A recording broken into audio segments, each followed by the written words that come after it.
Today, I am talking to one of our VIP partners and also my accountant, April Moore with Moore Accounting. Hi, April.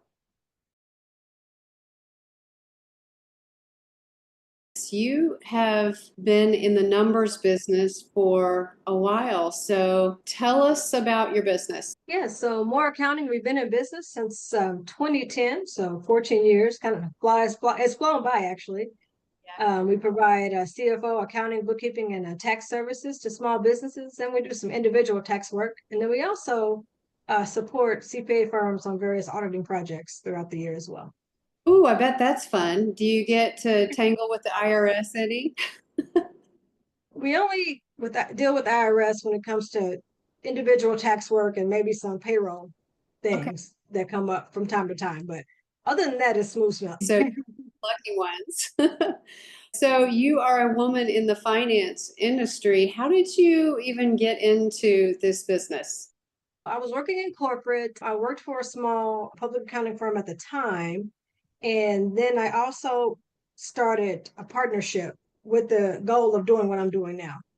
And so I was doing those both at the same time. The firm that I was employed with, they had their own struggles.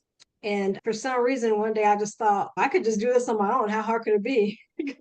So I pursued the partnership, and then the partnership came to an end eventually. And then I had the decision to make. Do I go back to corporate or do I try this on my own? And I've been trying it now for 14 years. Wow. So something clicked, something worked. So you're this entrepreneurial spirited woman who went out on your own. You must be very gutsy to do that. Yeah, and naive a little bit as well back then. It was definitely harder than what I thought, but I had some good support system and got a lot of good advice as well. What would you say is the best advice that you actually got? A couple of things early on, very early on in my business, I met a professor in Westland who was also like a business coach. And we met and she said, yeah, so you do networking. And I was like, yeah, I network. And she was like, well, when was the last time you networked? And I was, it had been like a couple of months. I really only went to one or two networking events in 4 or 5 months. And she says, no. She says, I want you to send me for the next 4 or 5 weeks what networking events you're going to go to. You need to do at least one a week. And if you do one a week for a year, then you won't have to network really ever again because your customer funnel, your referral funnel, all that networking is going to eventually build up. Yeah. And so that was great advice. Though I do still do some networking, but not as much as one a week, of course. But that was true. That really helped stabilize my business and get it off the ground. Another piece of advice was from a local CPA, and he said, I had just got one of my first state contract, and he says to make sure that you pay yourself, and also just keep in mind that yes, you got this contract, and that's great, but this contract isn't going to last forever. Like all contracts come and go, and so that was a good piece of advice as well. So you've been in business now for 14 years. What are some of the ways that you've grown your business to where it is today? Really, it's just building relationships, meeting people. When I first started, I was going to any networking event that I could find. A lot of them were women-based networking events and just exchanging business cards. And I did a lot of emailing. I used to use like Constant Contact to keep my name out there.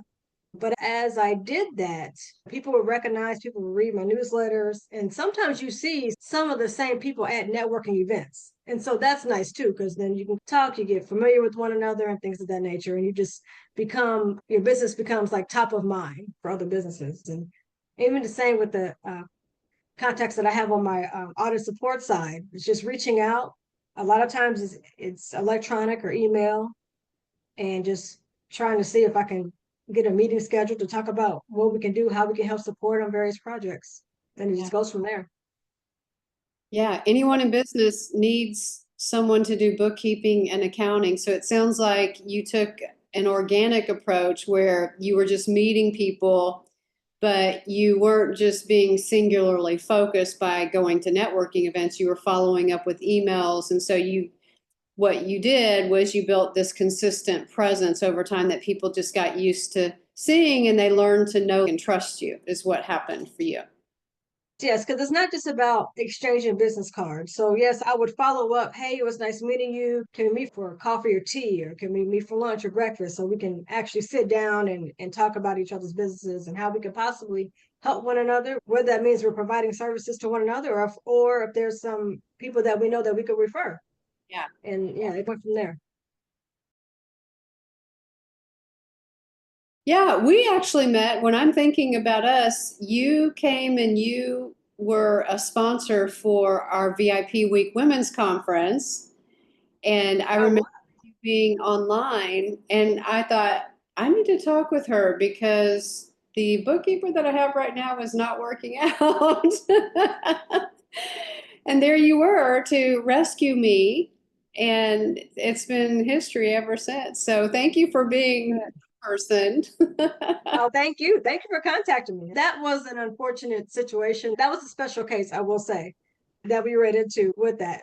But I am happy to have been able to be the one to help you and navigate you through all that and get you to a point where now we're on a monthly basis, we're reconciling and we have reports that you can trust and rely on and things of that nature. Yeah, I'm just happy to be among the normal people now in business, thanks to you and your team. And what I love about you, April, is that you are an advocate. You're out there in the community. You don't just help your clients, but you help the public at large. And so this last year, we've been managing your social media, and you've really done a great job of just announcing the things that are really important to people. So, what are some of the public announcements that you've made this year that demonstrate your value to the public? Well, in addition to the just your typical tax deadlines and things of that nature, one thing that was a big deal, I'll say, is the beneficial ownership information reporting, the BOIR requirement that came out, and that required people to go online and submit their information and register with the Financial Crimes Enforcement Network, FinCEN, and that was set to be due January 1st, 2025. So just right around the corner. And so this thing has been in and out of the courts pretty much since its inception. But my advice for people was to just go ahead and file because that was the requirement at the time. Mhm. And so now, just very recently, as that actually was December 3rd, it went back to court. And so now it's a voluntary requirement. So it's not mandatory at the moment, it's a voluntary filing requirement. We've Well, updated our social media to reflect that.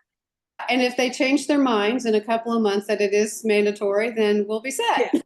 we'll be set. Yeah. So, and that's what I've been just advising clients on. Like, if you want to, if you haven't already filed, it's up to you. But just keep in mind that this could change, and it can become a requirement again soon. I love that you do that, and you've been putting those public announcements out there for people.